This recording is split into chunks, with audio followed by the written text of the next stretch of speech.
I stood outside Luminous, my heart hammering like a war drum, the Manhattan skyline glittering behind me like a taunting promise of everything I'd fought to claim.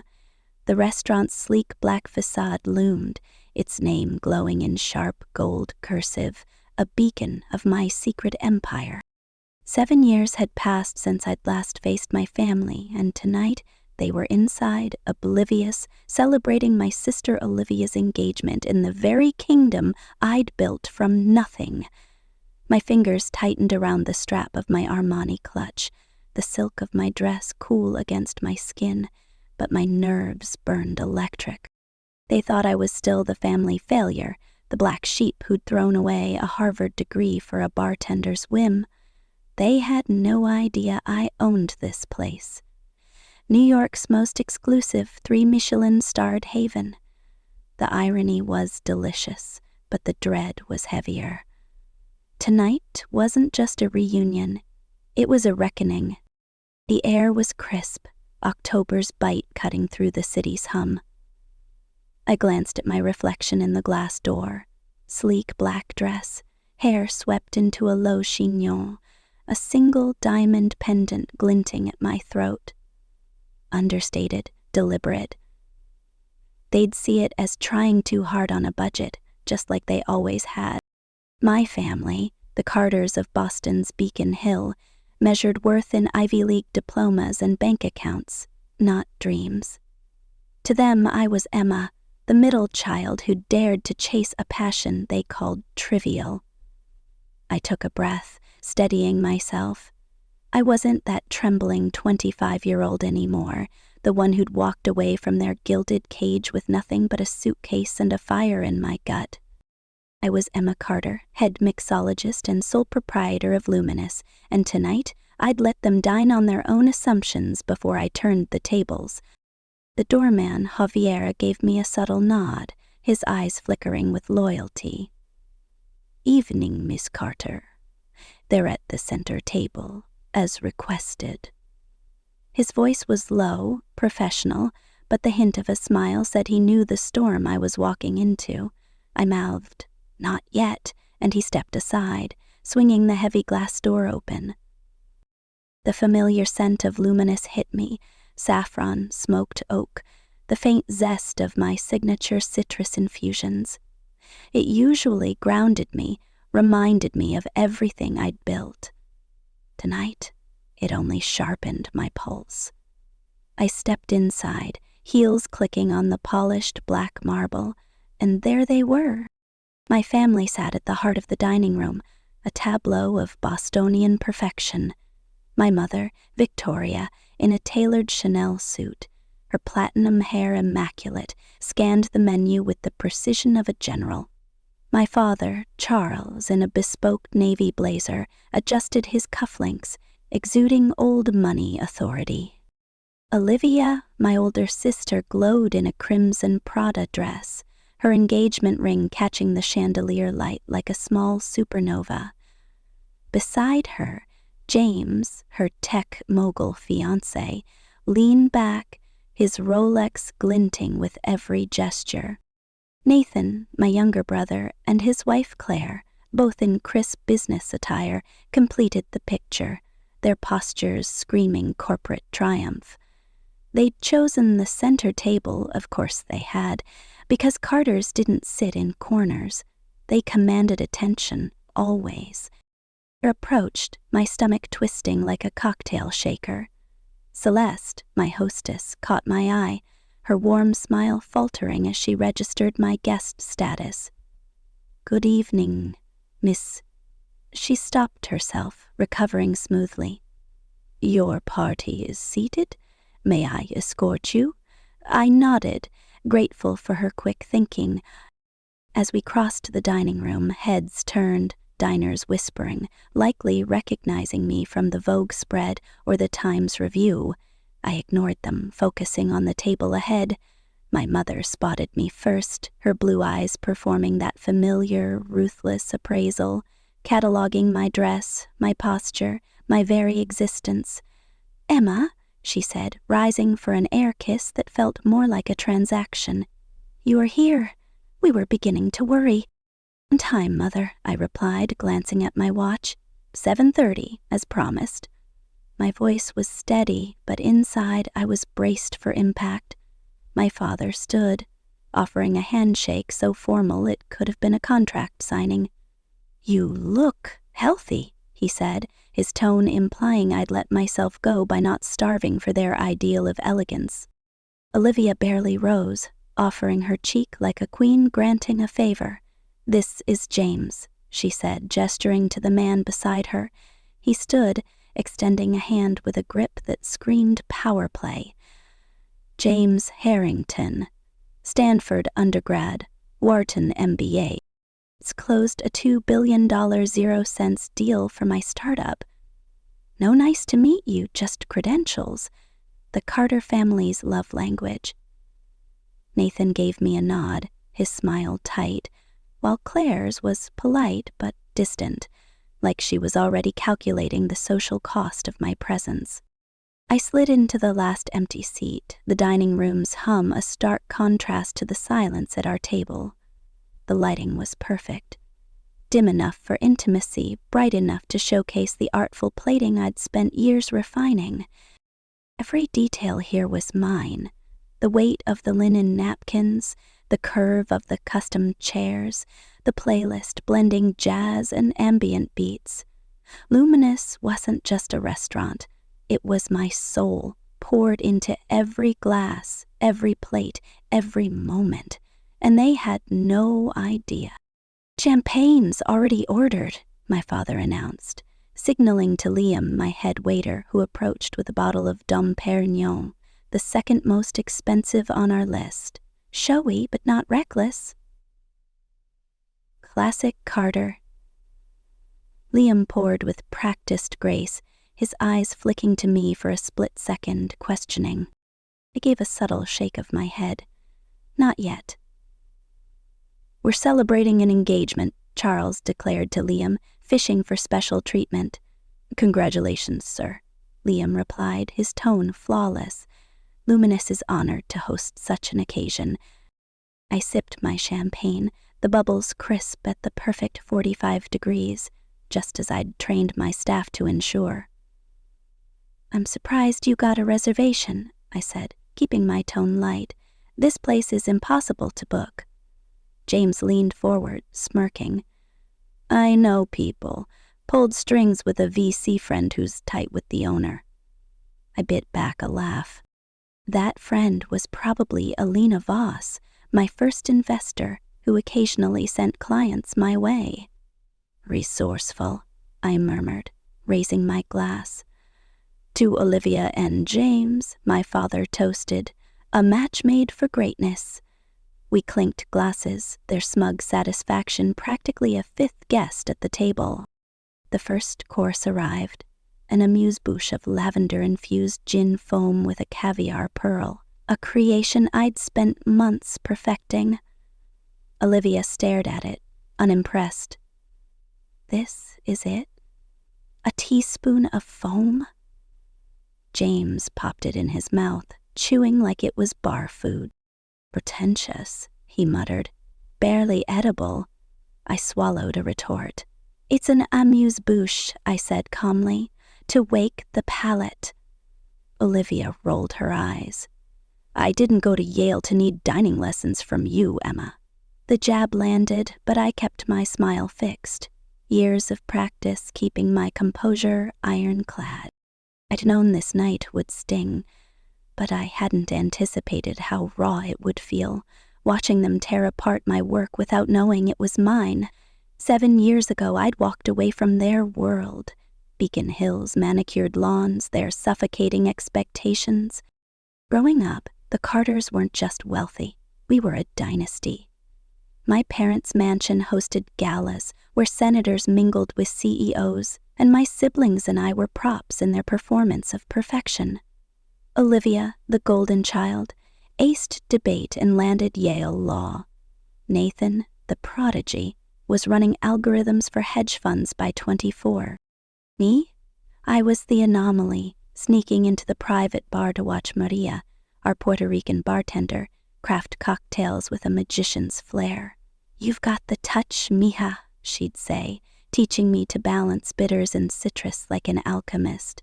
By 17, I was throwing speakeasy parties in the basement, mixing drinks that had my friends whispering about secret bars in Boston. My father caught me once, a martini shaker in my hand. "Bartending?" he'd thundered. "Carters don't serve drinks, Emma. We hire people to do that." He enrolled me in finance at Harvard, his alma mater, expecting me to fall in line. I tried. God, I tried. But the numbers felt like chains, and the kitchen, Maria's domain, was my freedom. At Harvard, I played the part, finance major, perfect GPA. But at night, I ran an underground cocktail club in my dorm, charging classmates for bespoke drinks to fund mixology workshops in New York. I lived a double life, smiling at my parents' galas while dreaming of bitters and bourbon. The breaking point came during my MBA. I was drowning in case studies, my soul screaming for escape, when Antoine Dubois, a legend in mixology, spoke at a campus event. I'd snuck one of my cocktails, a smoked rosemary old-fashioned, onto the catering menu. He tasted it, found me in the crowd, and said, "This is art. Who taught you?"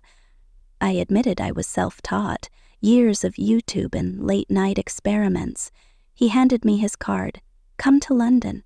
I'll make you a master." That night, I knew I couldn't keep pretending. I faced my family in their pristine living room, the chandelier casting shadows like judgment. "I'm dropping out," I said. "I'm going to culinary school for mixology." The silence was a guillotine. Victoria's face turned to stone. "You're throwing away everything we've given you," she hissed. "A disgrace to the Carter name." Charles's voice was colder. "If you choose this, you're on your own. No money, no family." Olivia laughed, sharp and cruel. "A bartender? You'll be pouring cheap beer in a dive by 30. Nathan just looked away, embarrassed. I left with $1,200, 0 cents in savings and a duffel bag, my heart pounding with fear and freedom. The next 7 years were a crucible. I moved to a Brooklyn shoebox, sharing it with 3 strangers who smelled of weed and desperation. I worked 20-hour days, barista at dawn, bartender at night, catering gigs until 2 a.m. My hands were calloused, my arms scarred from burns. I studied mixology like it was scripture, practicing in a closet-sized kitchen. Once, at a dive bar, a drunk pulled a knife on me for cutting him off. I disarmed him with a broken bottle, my hand shaking but steady enough to save myself. Another time, during Luminous's construction, a rival sabotaged the site, rigging a gas leak that nearly blew the place sky high. I smelled it just in time, evacuating the crew with seconds to spare. Antoine's mentorship in London was brutal but transformative. He drilled precision into me, taught me to taste the soul of a drink. Back in New York, a disgruntled co-worker leaked my experimental recipes to a competitor, nearly derailing Luminous's launch. I rebuilt the menu from scratch in 3 sleepless weeks. Then came the car accident. A shady investor I'd rejected swerved into my cab, trying to scare me into selling my shares. I walked away with bruises and a fiercer resolve. The final blow was a corrupt health inspector, bribed to shut Luminous down with fake violations. I spent nights digging through records, exposing his ties to a rival, saving my restaurant by a hair. But I did it. 3 years ago, Elena Voss, a venture capitalist, tasted my smoked plum Negroni at a private event and offered to back Luminous. We transformed a derelict warehouse into a cathedral of cuisine and cocktails, my vision in every detail. I became head mixologist and co-owner, then sole owner, after buying out my partners with a loan that felt like a bet on my own soul. Luminous exploded. 3 Michelin stars, features in Vogue, Bon Appetit, a wait list 3 months long. I'd done it without the Carters, without their money or their approval, and I'd kept it secret, wanting to face them as the failure they expected, to see their unfiltered judgment before I dropped the truth. Back at the table, the first course arrived, a truffle-infused lobster bisque, its aroma curling like a siren's call. Charles took one sip and pushed it away. Overhyped, too rich. Nathan didn't even try it, scrolling his phone instead. Olivia sniffed. This place is all flash, no substance. I clenched my jaw, the bisque, a recipe I'd spent 6 months perfecting. It's meant to be savored, I said, my voice tight. Victoria raised an eyebrow. Emma, dear, don't lecture us. We're not the ones struggling to keep up. The words cut, but I'd heard worse. Growing up, every dinner was a performance review. Victoria would beam at Olivia's law school acceptances. Charles would toast Nathan's Wall Street internships. Me, I got tight smiles and Emma's creative. My passion was a flaw, my dreams a betrayal. Now, watching them dismiss my bisque, I felt that old sting, but also a spark of defiance. They were dining in my house, on my terms, and they didn't even know it. James leaned forward, swirling his champagne like a caricature of a connoisseur. So, Emma, what are you doing these days? Still pouring shots at some dive? The table chuckled, a sound that grated like broken glass. I work in hospitality, I said vaguely, sipping my drink. Olivia smirked. Hospitality? What, seating people at TGI Fridays? Nathan chimed in, his tone patronizing. No shame in starting small, Em, but after 7 years you'd think you'd have moved up. I let their words hang, each one a brick in the wall I'd spent years dismantling. I've moved up, I said quietly, but Victoria cut me off. Let's not dwell on Emma's choices. We're here for Olivia. She raised her glass, redirecting the spotlight. The second course arrived, Wagyu beef with a smoked bourbon glaze, a dish I'd crafted to pair with my signature old-fashioned. James took one bite and waved over Liam. This is raw. Cook it properly. I caught Liam's eye nodding subtly. He'd replace it, not ruin my work by charring it. It's medium rare, I said, keeping my tone neutral. Optimal for flavor. James scoffed. I know what I like, Emma. Stick to your lane. The tension coiled tighter, my family's condescension a familiar poison. Then a waiter slipped a note under my napkin, the handwriting sharp and unfamiliar. They don't deserve you. Reveal it now or regret it. My pulse spiked. Who knew I was here? I scanned the room, spotting a man in a dark suit watching from a corner table, his gaze too intent. A chill ran through me. James had mentioned pulling strings with a VC friend. Had he hired someone to dig into me? I tucked the note away, my mind racing, but my face a mask. The third course, yuzu glazed quail, arrived and Nathan grimaced at the portion. This is a joke, right? I paid $500, 0 cents, for a bite. Claire nodded. A total rip-off. I bit my tongue. Those quails were sourced from a Vermont farm I'd vetted personally, each ingredient a labor of love. Victoria leaned in, her voice syrupy with false concern. Emma, how are you even affording this? Are you managing financially? The question was a blade, cloaked in maternal care. Olivia pounced. Yeah, level with us. Are you maxing out credit cards to keep up, or is some rich guy footing the bill? The accusation hit like a slap, the dining room's hum fading as my vision narrowed. I'm fine, I said, my voice steel. I manage. Olivia laughed, sharp and cold. Manage? This place costs more than you'd make in a month slinging drinks. Charles frowned. Emma, we're just concerned. If you're in over your head, I cut him off. I'm not. I can cover my share. The table fell silent, their skepticism palpable.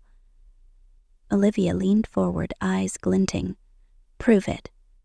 Because I'm not buying this hospitality act. Before I could respond, a murmur rippled through the room. A man at a nearby table, broad shoulders, silver hair, leaned toward his companion, whispering my name. I recognized him. Daniel Roth, the Times critic who'd given Luminous 4 stars. Had he seen me? My anonymity was fraying and the pressure was suffocating. Another course arrived. Saffron poached halibut, but Olivia sent it back, claiming it was fishy. Liam's jaw tightened, but he took the plate, shooting me a look of solidarity. My family's critiques weren't just insults. They were an assault on my life's work, my staff's pride. The bill arrived, a sleek black folder placed discreetly by Liam. James reached for it, all bravado, but his face froze when he saw the total.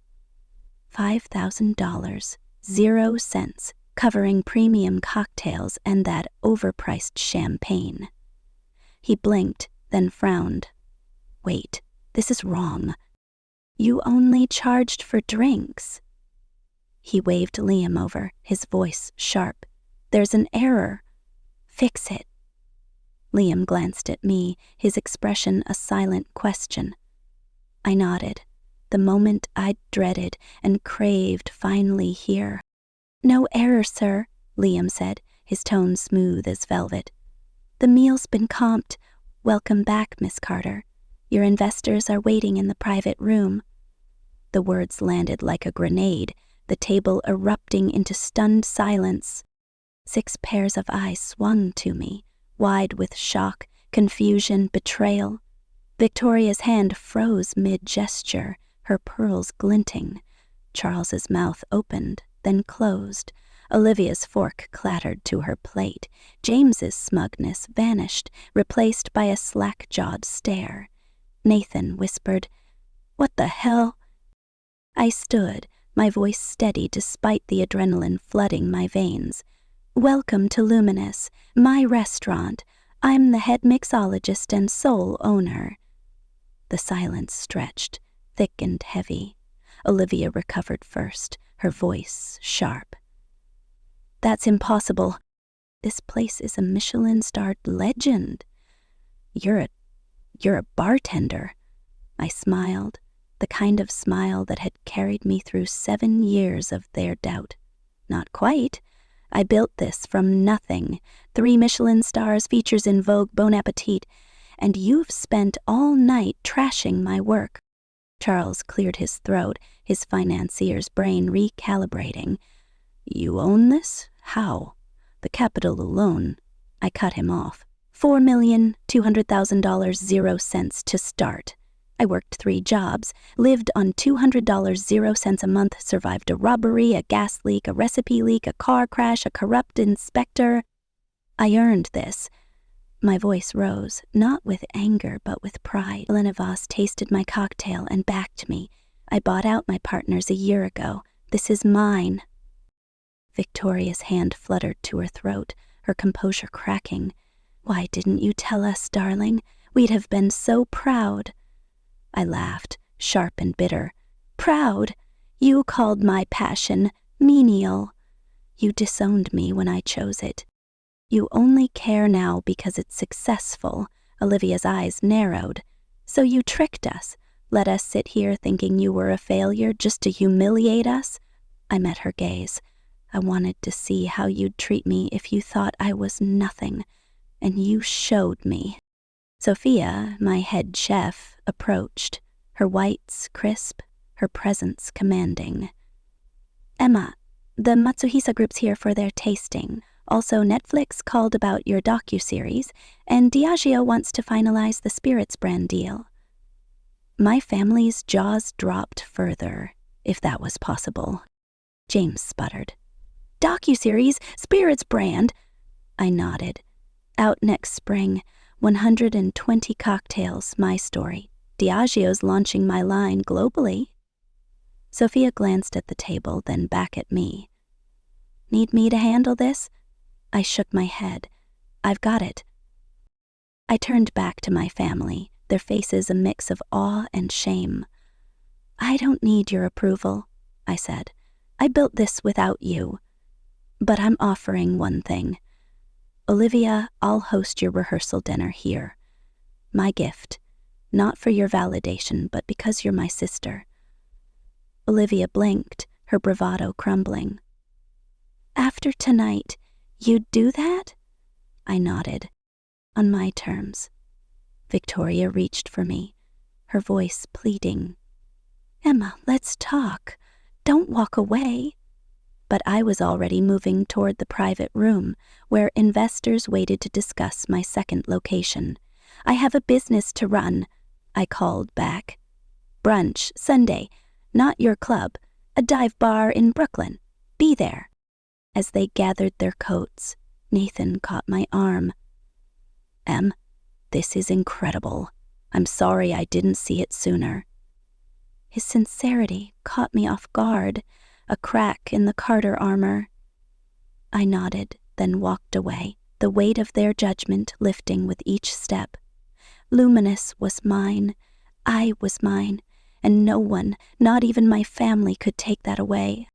The private dining room at Luminous was a sanctuary of sleek wood panels and soft amber lighting, a stark contrast to the storm I'd just left at my family's table. My investors, Elena Voss and her team, waited behind a long mahogany table, their faces a mix of anticipation and impatience. And closed the door behind me, the muffled hum of the restaurant fading, but the weight of my family's stunned expressions clung to me like smoke. My hands trembled slightly as I set my clutch on the sideboard, the cryptic note from the anonymous diner burning a hole in my pocket. They don't deserve you. Reveal it now or regret it. The words echoed, a warning I couldn't shake, especially with that man in the suit. James's private investigator, I was sure, watching from the shadows. I took a deep breath, forcing my focus to the meeting. This was my empire, my battleground, and I wouldn't let their ghosts rattle me now. Elena, sharp in a tailored blazer, her silver hair pulled into a severe bun, stood to greet me. Emma, you're late. Everything okay out there? Her green eyes, usually warm, held a flicker of concern. She'd been my rock since that first smoked plum Negroni, the one that convinced her to bet millions on a 27-year-old nobody. I forced a smile. Family drama? Handled. She raised an eyebrow but didn't press, gesturing to the others. 2 venture capitalists, Mark Chen and Priya Kapoor, both in their 40s, both hungry for the next big thing. We're here to discuss Luminous 2, Mark said, sliding a tablet toward me, its screen glowing with projections. Chicago's the target, prime real estate, but the competition's brutal. I nodded, scanning the numbers. A second location was my dream, but the stakes were dizzying. $6 million, 0 cents to start, a lease in a cutthroat market, and rivals who'd already tried to bury me once.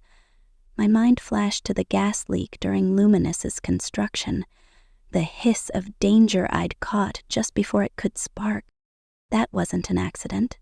It was sabotage by a rival restaurateur, Victor Kane, who'd wanted the space for his own chain.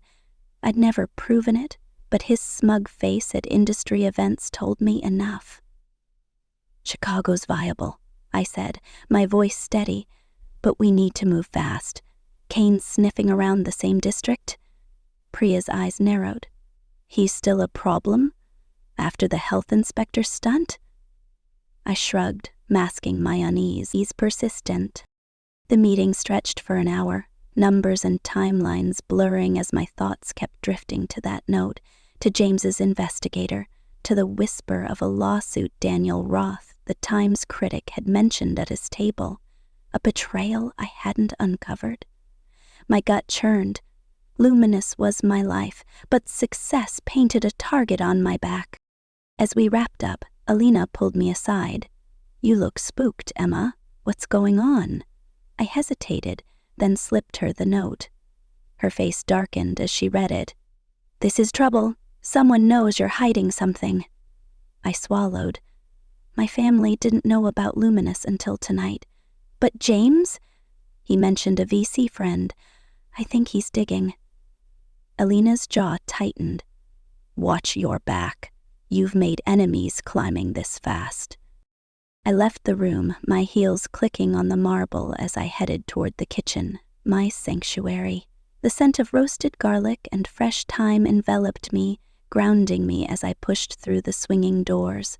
Sophia, my head chef, was barking orders, her whites pristine despite the chaos of service. "Emma, thank God," she said, wiping her hands on a towel. "The Matsuhisa group's raving about your new cocktail, but they want you to present it yourself. Also, Diageo's pushing for a meeting tomorrow. Your spirits line's blowing up."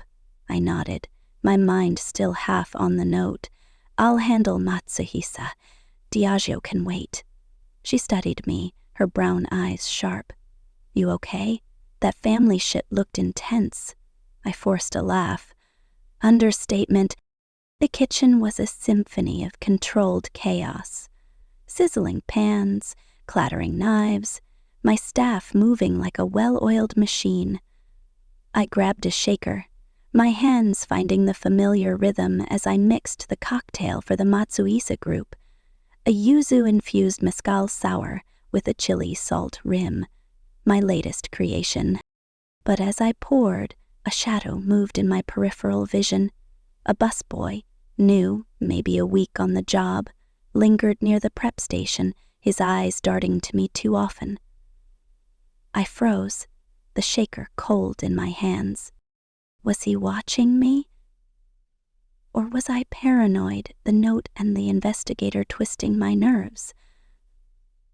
I shook it off, delivering the cocktail to the private dining room, where the Matsuhisa team clapped like I was a rock star. Their praise was a balm, but it didn't erase the unease. Back in the main dining room, the last guests were trickling out, but my family was still there, huddled near the bar, their faces a mix of shock and calculation. Victoria spotted me first, her expression a fragile mask of maternal warmth. "Emma, darling, we need to talk." Her voice was softer now, but I knew that tone hurt her attempt to regain control. Charles stood beside her, his hands in his pockets, looking like a man who'd just lost a boardroom battle. Olivia and James lingered behind, her arms crossed, his jaw tight. Nathan and Claire were quieter, but Nathan's eyes held a flicker of something... guilt, maybe? Or respect? I stopped a few feet away, keeping the bar between us. "I have a kitchen to close," I said, my tone firm. "This isn't the time." Victoria stepped closer, her pearls catching the light. "Emma, please, you can't drop a bombshell like this and walk away. We're your family." The word stung, conjuring memories of that night 7 years ago, her voice like ice, a disgrace to the Carter name. I crossed my arms.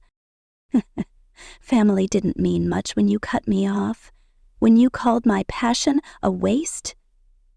Charles cleared his throat, his financiers calm, slipping. "We were protecting you, Emma.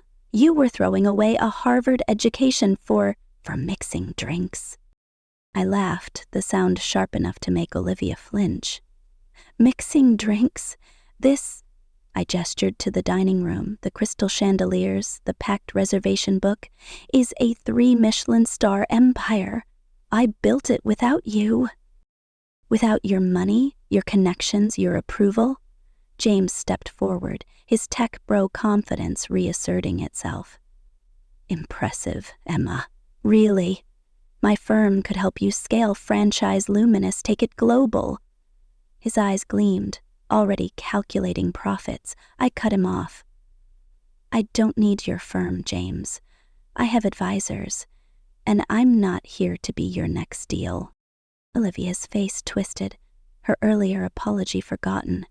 So, this was a setup? You let us sit here judging you just to rub this in our faces? Her voice rose, drawing glances from the remaining staff. You could have told us years ago, Emma. Instead, you played the victim. The accusation hit like a slap, but I held her gaze. I didn't play anything. I wanted to see who you really are when you think I'm nothing. And you showed me, calling my work pretentious, my life a failure. Nathan shifted, uncomfortable. Em, that's not fair. We didn't know. I turned to him, my voice low. You didn't know I was successful, but you knew I was chasing something I loved. That should have been enough. Before anyone could respond, Liam approached, his face tight. Miss Carter, there's an issue in the kitchen. You need to see this. My stomach dropped. His tone wasn't about a spilled sauce or a late delivery. I excused myself, following him through the swinging doors, my family's voices fading behind me. In the kitchen, Sophia was waiting, her arms crossed, a tablet in her hand.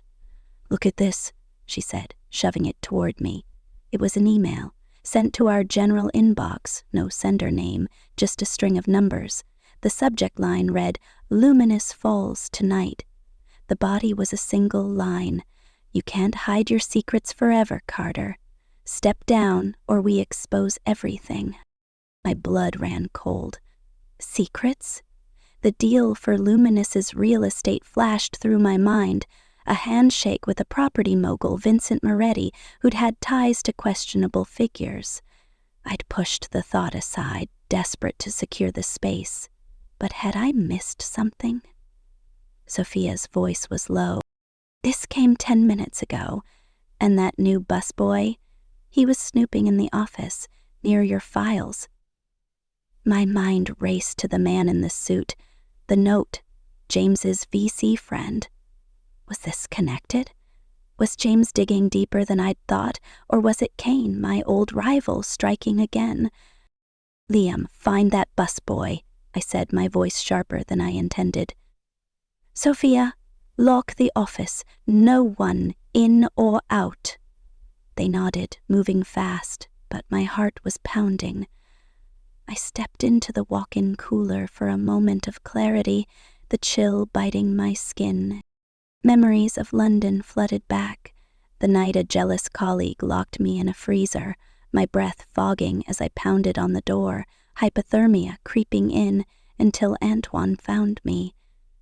I'd survived that, and I'd survived this. But the stakes were higher now. Luminous wasn't just a restaurant.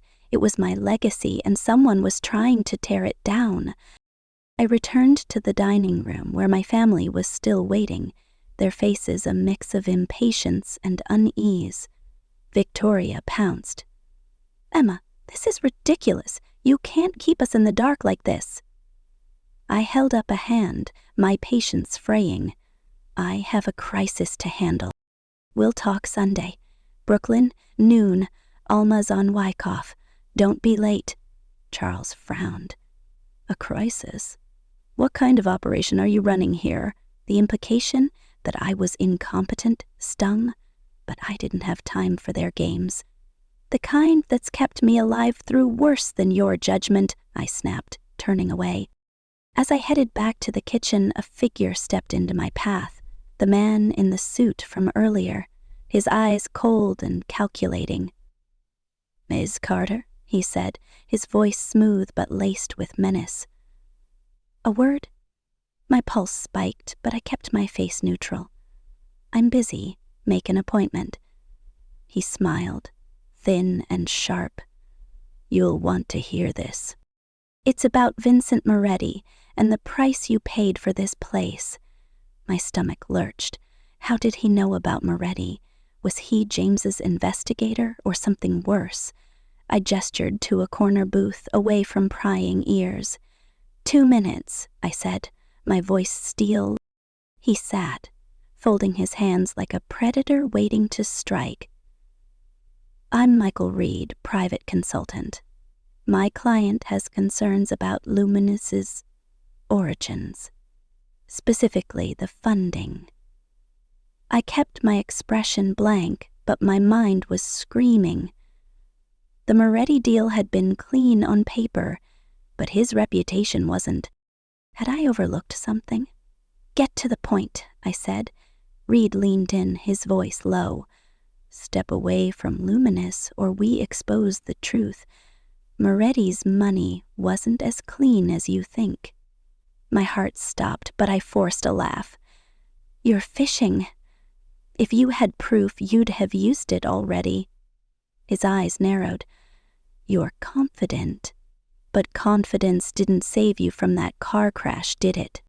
The room tilted. He knew about the accident. The one I'd barely survived. The one I'd always suspected was no accident.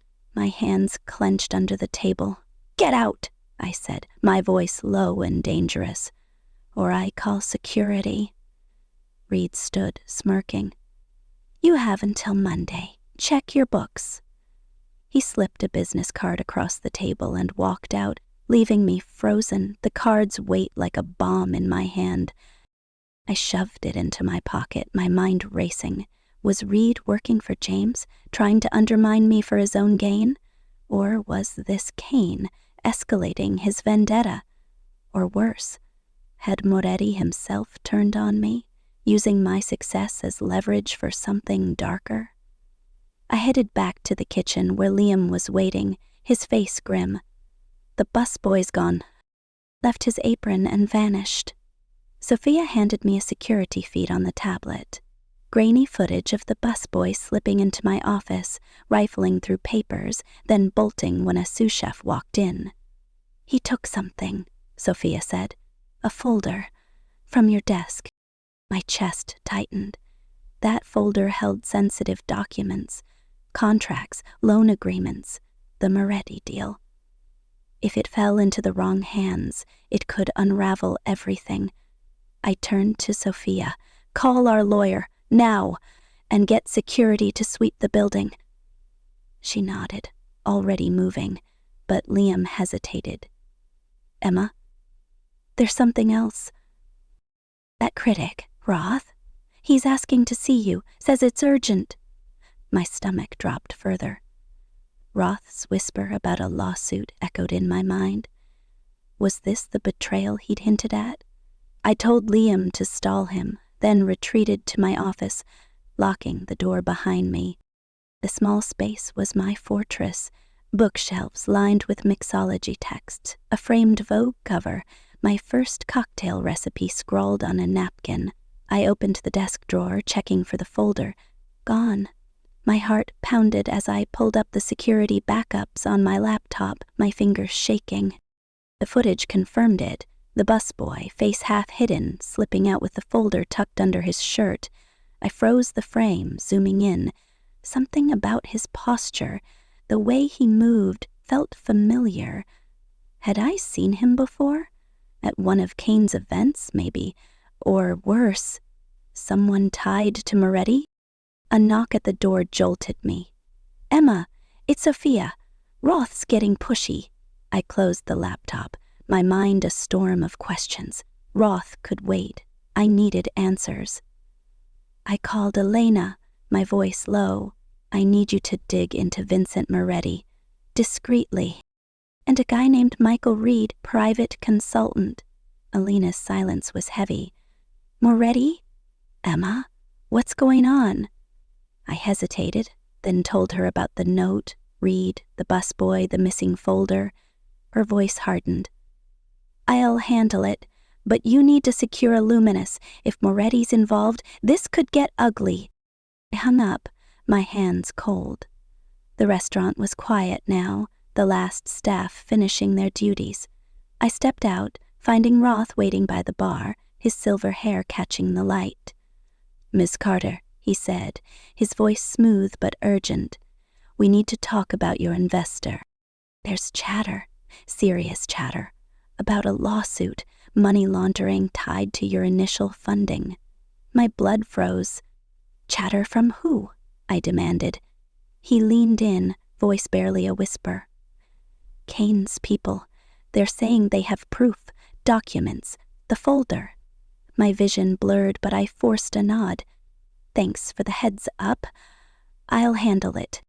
I sent Roth away, my mind spiraling. Kane had tried to destroy me before, the gas leak, the health inspector. But this was bigger. If he had that folder, if Moretti's money was dirty, Luminous could collapse. My legacy, my staff's livelihoods, my dream, all at risk. I headed to the kitchen, needing the familiar chaos to ground me. Sophia was there, her phone pressed to her ear, talking to our lawyer. They're pulling records now, she said, hanging up. But Emma, this feels personal. Kane's not just after the restaurant. He's after you. I nodded, my throat tight. I know, but I've survived worse. I flashed back to the freezer in London, the cold seeping into my bones, the panic as I realized no one was coming. I'd clawed my way out then, and I would now. I sent Sophia home, promising to lock up, but as I moved through the empty dining room, a shadow flickered outside the glass doors. My heart stopped. The busboy? Reed? I grabbed a paring knife from the bar, my pulse racing, and crept toward the entrance. The street was empty, but a single cigarette butt smoldered on the sidewalk, fresh as if someone had been watching. I locked the doors, my hands shaking, and returned to my office, pulling up the financials. If Moretti's money was dirty, there'd be a trace. Offshore accounts, irregular deposits. I spent hours digging, my eyes burning, until I found it. A $500,000 0-cents transfer, buried in the initial funding, linked to a shell company in the Cayman. My stomach sank. Had Moretti played me? Or had I been too desperate to see the truth? My phone buzzed. A text from an unknown number. Check the alley. You'll want to see this. Against every instinct, I grabbed the knife and headed to the back door. The alley was dark, the air thick with the stench of garbage and city grit. A manila envelope lay on the ground, my name scrawled in Sharpie. I opened it, my hands trembling. Inside were photos. Me with Moretti, signing the deal, time-stamped 3 years ago. A note read, "We know, resign by Monday, or these go public." My knees buckled. This wasn't just Kane, this was a coordinated attack. Moretti, Reed, the busboy, they were pieces of a larger puzzle, and I was the target. I stuffed the envelope into my jacket, my mind racing.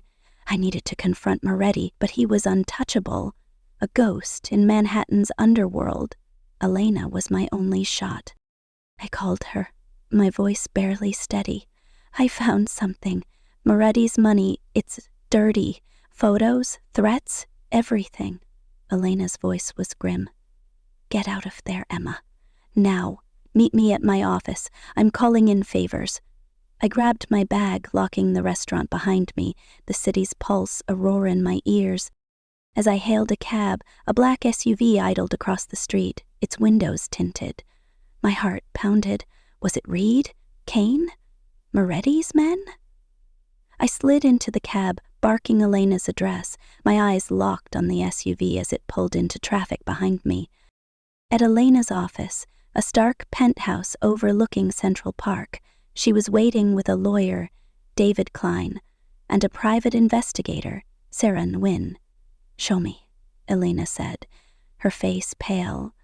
I handed over the envelope, the photos spilling across her desk. David's eyes widened. "This is bad, Emma.